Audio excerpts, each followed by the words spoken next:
Hello नमस्कार, welcome back to Gargi news India. मैं आस्था शर्मा। तो आइए आज की कुछ इंपॉर्टेंट अपडेट्स के बारे में जानते हैं। सुप्रीम कोर्ट ने मुख्य न्यायाधीश पर हुए हमले को नजरअंदाज करते हुए कहा कि उस पर तिरस्कार से प्रतिक्रिया देना ही उचित होगा।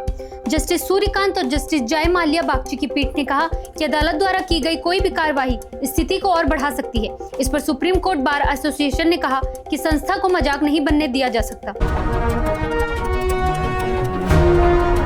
सीजेआई गवई ने जस्टिस सूर्यकांत को भारत के 53वें मुख्य न्यायाधीश के रूप में अनुशंसित किया। मुख्य न्यायाधीश गवई 24 नवंबर को सेवानिवृत्त होने वाले हैं।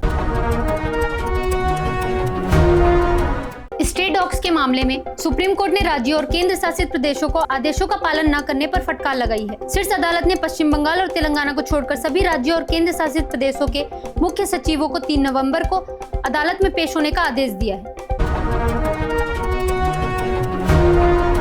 वोडाफोन आइडिया को सुप्रीम कोर्ट से राहत मिली है क्योंकि केंद्र सरकार ने अतिरिक्त एजीआर बकाया पर पुनर्विचार करने पर सहमति जताई है।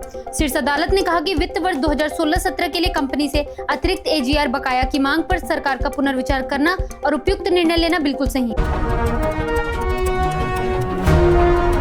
बंगाल की खाड़ी में बना गहरा अवदाब अब चक्रवाती तूफान मोन्था में बदल गया है। आईएमडी के अनुसार यह तूफान अगले 12 घंटों में दक्षिण पश्चिम मध्य बंगाल की खाड़ी की ओर पश्चिम उत्तर पश्चिम दिशा में आगे बढ़ेगा और 28 अक्टूबर तक एक प्रबल चक्रवाती तूफान में तब्दील हो जाएगा।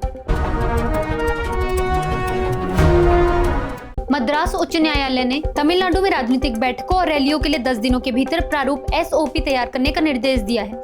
मुख्य न्यायाधीश मनिंद्र मोहन श्रीवास्तव और न्यायमूर्ति जी अरुल मुरुगन ने राज्य सरकार को 11 नवंबर 2025 तक यह प्रारूप अदालत के समक्ष प्रस्तुत करने का आदेश दिया है। सुप्रीम कोर्ट ने उमर खालिद, शर्जील इमाम और अन्य की जमानत याचिकाओं पर सुनवाई 31 अक्टूबर तक के लिए टाल दी है। दिल्ली उच्च न्यायालय ने 2 सितंबर को खालिद और इमाम सहित 9 लोगों की जमानत याचिका खारिज कर दी थी, यह कहते हुए कि नागरिकों द्वारा प्रदर्शनों या विरोध के नाम पर षड्यंत्रकारी हिंसा की अनुमति नहीं दी जा सकती।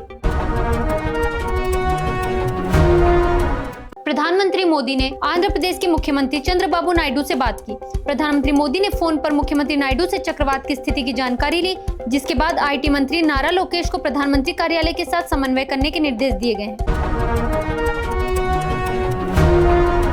दुबई जाने वाली निजी उड़ान तकनीकी खराबी के कारण चेन्नई की ओर मोड़ दी गई। सूत्रों के अनुसार यह खराबी उड़ान के दौरान बीच आसमान में पता चली, जिसके बाद 160 यात्रियों से भरी विमान ने सुरक्षित रूप से चेन्नई हवाई अड्डे पर लैंड किया। सिक्किम सोल्जरथॉन मैराथन में 2200 से अधिक धावकों ने भाग लिया। इस मैराथन को मिजोरम के राज्यपाल जनरल वीके सिंह ने सिक्किम के राज्यपाल ओम प्रकाश माथुर की उपस्थिति में पलजोर स्टेडियम से झंडी दिखाकर रवाना किया। अपने गृह जिले में नीतीश कुमार नए नेतृत्व की मांगों के बीच अब भी जनता का विश्वास बनाए हुए हैं। नालंदा के मतदाता विरासत और बदलाव के बीच संतुलन साध रहे हैं।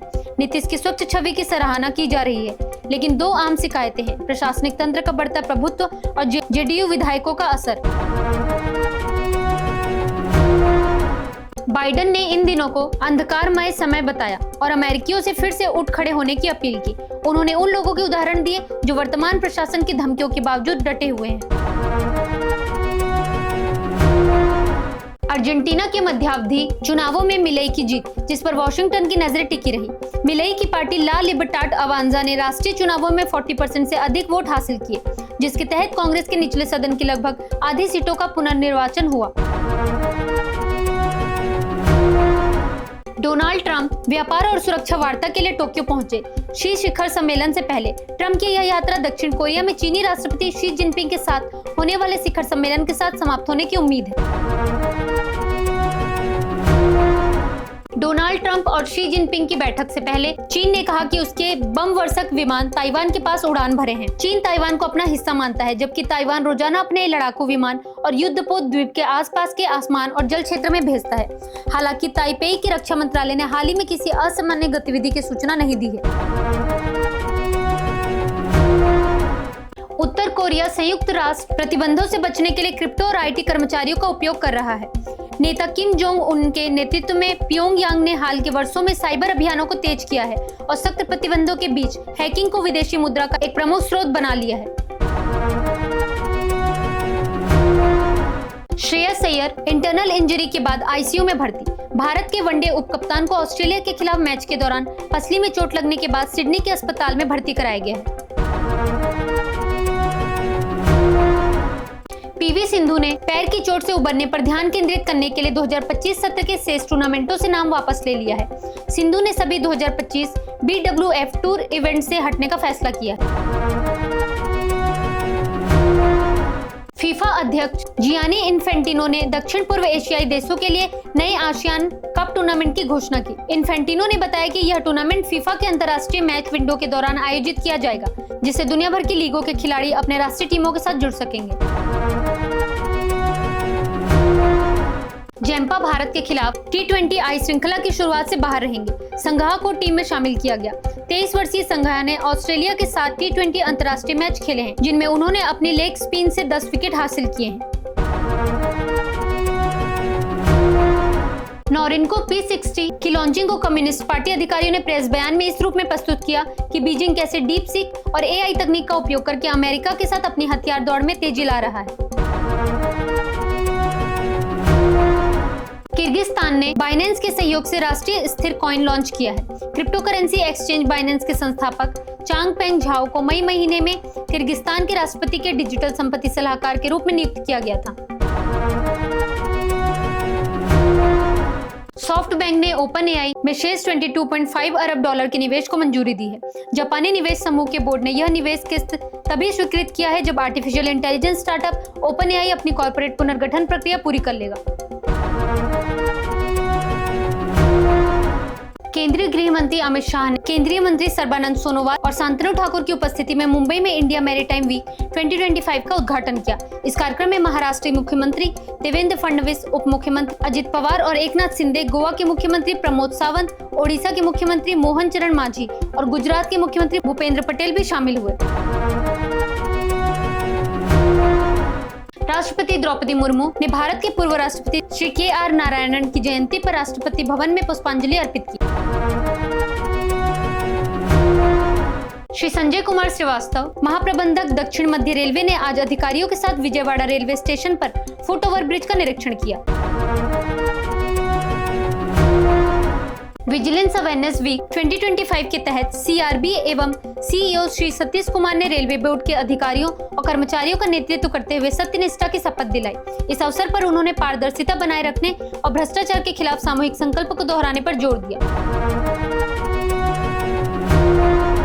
छत्तीसगढ़ के कांकेर जिले में 21 माओवादी अपने हथियारों के साथ आत्मसमर्पण कर चुके हैं। इनमें से 13 वरिष्ठ कैडर हैं। अमित शाह ने कहा, मैं उनकी सराहना करता हूं जिन्होंने मोदी सरकार के आह्वान पर हिंसा का रास्ता छोड़कर मुख्य धारा में शामिल होने का निर्णय लिया।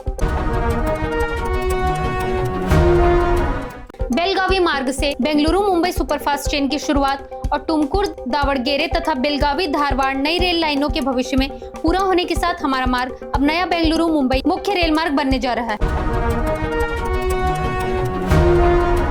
श्री संजय कुमार श्रीवास्तव, महाप्रबंधक दक्षिण मध्य रेलवे ने आज श्री मोहित सोनाकिया और अधिकारियों के साथ गन्नावरम रेलवे स्टेशन का निरीक्षण किया और सुधार के लिए आगे की योजनाओं पर चर्चा की।